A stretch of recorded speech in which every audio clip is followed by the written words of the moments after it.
यश आहे ईशान आहे. काय करणार मी? काही करू नाही शकणार. ठीक आहे, तर तुम्हाला काहीतरी मजेदार बोलावं लागणार आहे. ठीक आहे, काय करतो ईशान आयुष्यात? ग्रॅज्युएशन झाले आता. अच्छा, कोणता कोर्स केलास? BMS finance. हा BMS फायनान्स. BMS कोर्स ना एकदम. हो. कोणत्या कॉलेजमधून केलास? कसं आहे कॉलेज आहे? किती चांगलं आहे की वाईट आहे? का म्हणतोय हा?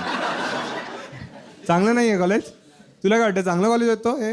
नाही नाही. किती आले तुझे मार्क्स लास्ट म्हणजे फायनल इयर मध्ये? 9.4. चांगला CGPA आहे ना. मग जॉब वगैरे मिळाला? नाही, अजून शोधलत नाही.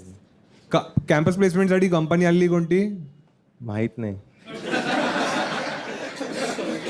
तू सँडविच विकायचा तिकडे? नाही, तुला माहित नाही कसं? गेलोच नाही ना. गेलाच नाहीस कॉलेजला आणि 9.4 कसे आले मग? ते